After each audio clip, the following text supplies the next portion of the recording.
is significant in our history because it is on this day in June 1963 that our founding fathers of our nation replaced the outgoing colonial government and formed the first indigenous government of Kenya. And with this act, we achieved self-rule, or Madaraka, with Mzee Jomo Kenyatta as our first Prime Minister. However, self-rule was not the same thing as independence. With Madaraka, we had merely surmounted the first hurdle in our liberation struggle. It was 6 months after the first Madaraka Day that we secured our full independence on the 12th of December 1963. On that day, the nation was summoned to these grounds of Uhuru Gardens, and an elated people listened with tears in their eyes as for the first time, our national anthem was played, and then we cheered in boundless joy as our flag was hoisted and the flag of the British was lowered. This act of raising our national flag was not just an exercise in symbolism or a sheer sentimental exploit. It was a sign that we had achieved sovereignty as a nation, but fundamentally, it was a call to all of us to civic duty and responsibility to our people and nation. Once hoisted, our founding fathers reminded us that the flag was not just a cloth painted in designs of 4 colors. Instead, it was a painting of the national wounds and scars that we bear from our liberation struggle, coated with an illumination of our shared aspiration for our future. It was and still remains a picture of the blood we shed to regain what we had lost.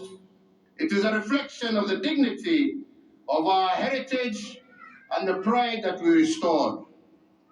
And because the ultimate act of every liberator is to lay down their weapon, the shield and the spear on our national flag is a symbol of our victory, but it is also a notice of readiness should our heritage of splendor be threatened.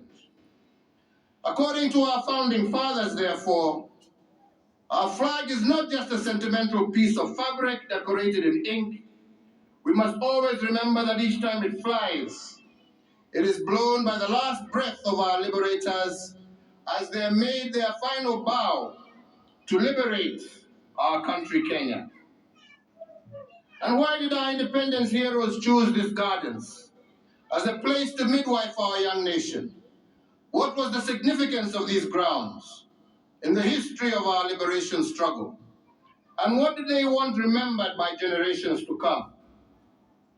On these very grounds sat the largest concentration camp in colonial Africa, holding up to 10,000 freedom fighters at any one given time. Many of our compatriots were tortured and maimed for life in that camp, and many more unknown heroes died in this field. The horrors of this camp and what inspired our founding fathers was that the tree of freedom must be watered by the blood of our patriots.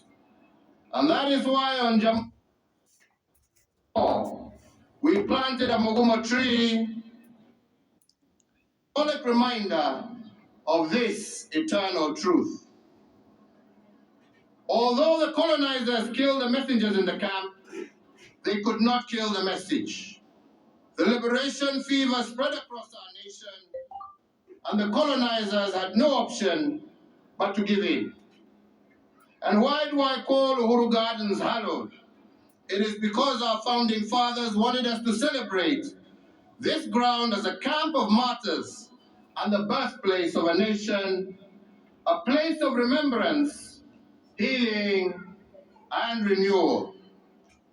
Each time we gather at this birthplace of our great nation, we must remember that being free is the easy part, but staying free is a difficult part. And although we are now fully free, we we cannot continue to claim freedom casually.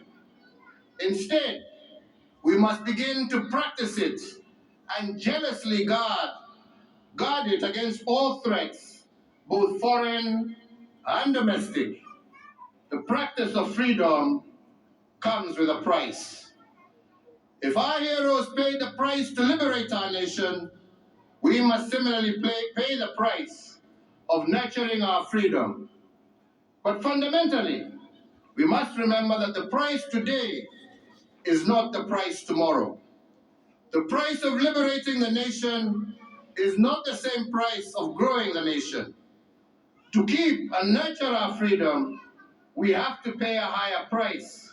And part of this price is to be trustworthy stewards of what our founding fathers passed down to us. So my joy today is that we have been able to restore the sanctity and historical significance of Uhuru Gardens. Following many years of neglect, this historic site had become a den of thieves, and in fact it is on record that part of the 68 acres on which these grounds sit had fallen into the hands of unscrupulous individuals.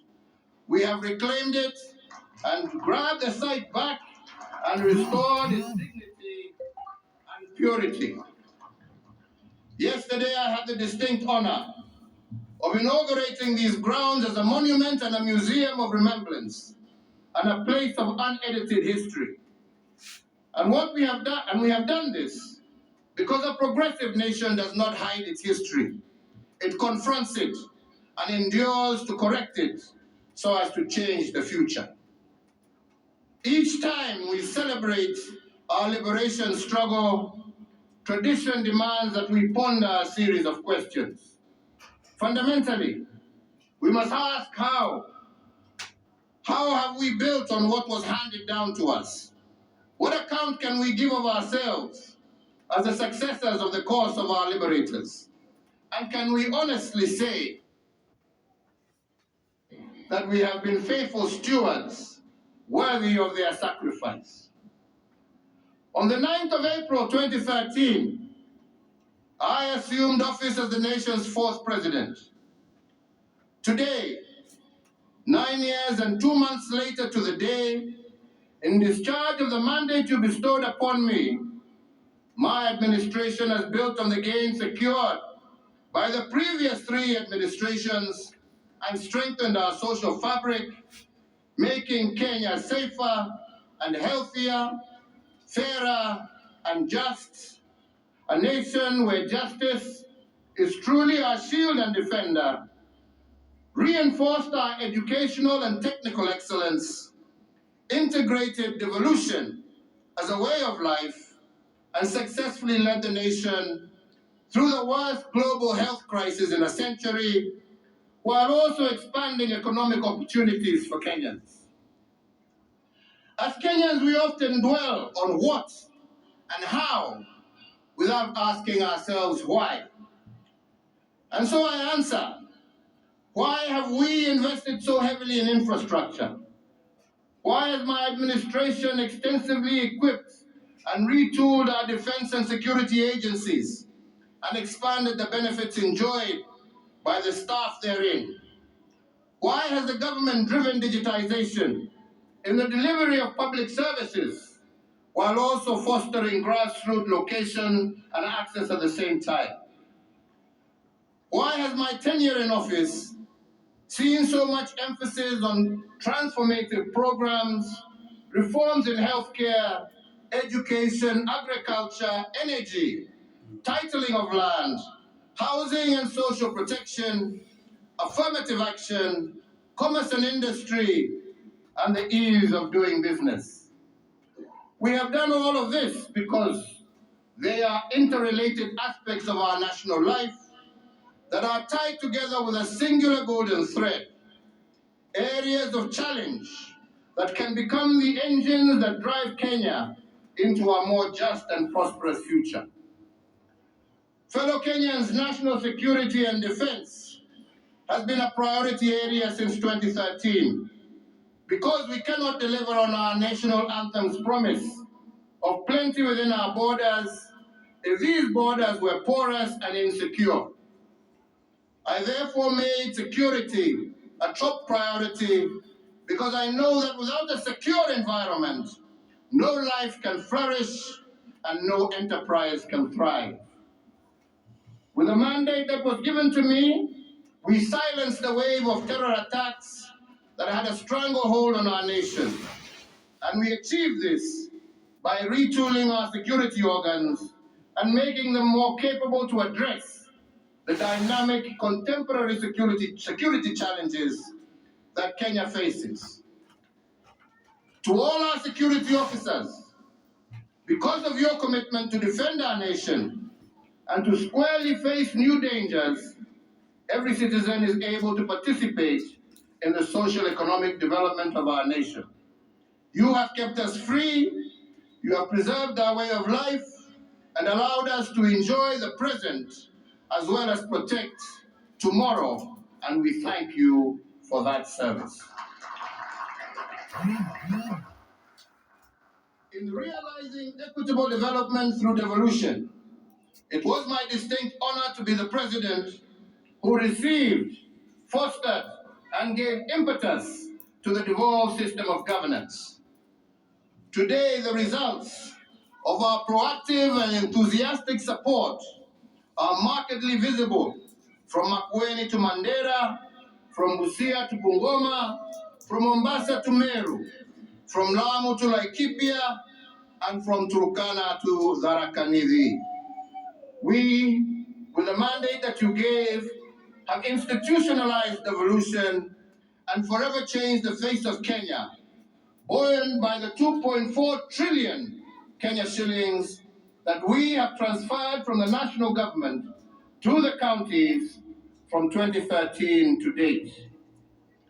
On the regional front, Kenya led the push to admit the Democratic Republic of Congo into the East African community.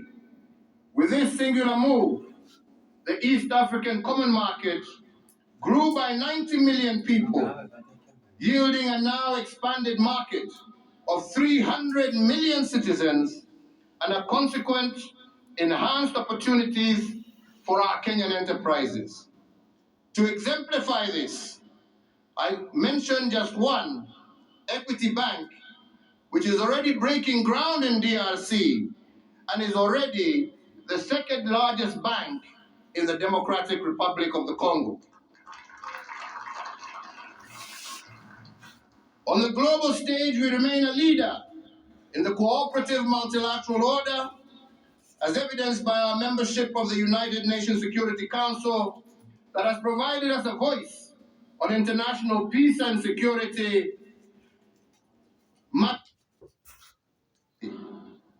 This cemented our international stature and enhanced opportunities for Kenyans in the diaspora and within the international civil service. In return, diaspora remittances have increased tenfold in the last decade, and they now stand at an all-time high of over Kenya shillings 400 billion in 2021, surpassing traditional exports and making Kenyan human capital our greatest export. With the same mandate, you challenge us to enhance the global competitiveness of our human resource. We did this because every epoch of our nation's history has placed a unique set of demands on the skills and competencies required of our people, which in has required us to reform and to recalibrate the content and architecture of our education system. At independence, our founding fathers embarked on a mission of course correction to transition from a colonial education system that prepared learners for servitude to one that gave them the tools to lead a newly independent nation. In 1985, we made yet another monumental shift by transitioning from the 7423 system into the 844 system. But with time, fellow Kenyans, the 844 curriculum became inconsistent with the aspirations of our growing nation, particularly because of its overloaded curriculum and its focus on rote learning and the passing of exams as the ultimate goal of the system. As we began re-engineering it, we had to return to the foundational philosophy of education, and that is, citizens never fail. It is systems that fail them. And if the systems are inconsistent with the aspirations of the people, then the systems must be changed. The challenge of the day calls us to imagine a system that creates responsible citizens as opposed to subjects, a system that celebrates creative potential of all our children as opposed to one that leaves them with labels of failure if they do not pass exams, a system that brings about freedom to be creative and innovative as individuals. This is the promise of the competency-based curriculum, and that is why in December of 2022, the pioneer CBC class, now in 6th grade, will transition to junior secondary, and we believe, and given the manifest success achieved in such a short period of time, there is no turning back with respect to competency-based curriculum.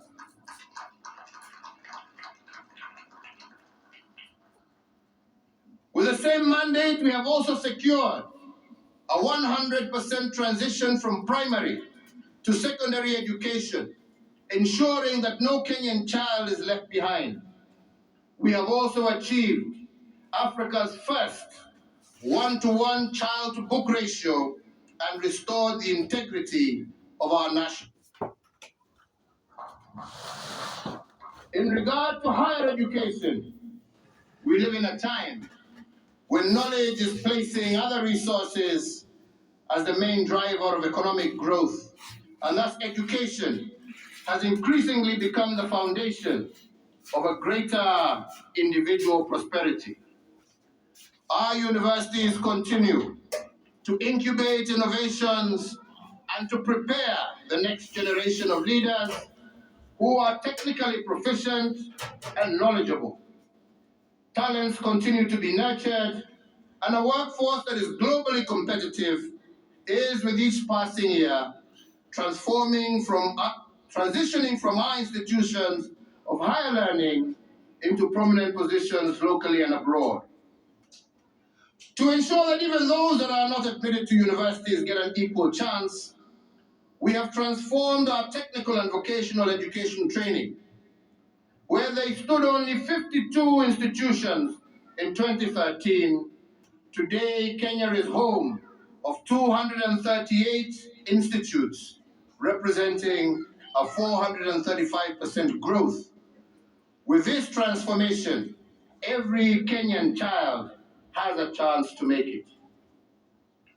So fellow Kenyans, in our effort to foster inclusivity as well as gender parity, the one thing that I am truly proud of is how we have built women leadership and expanded their fields of participation in governance.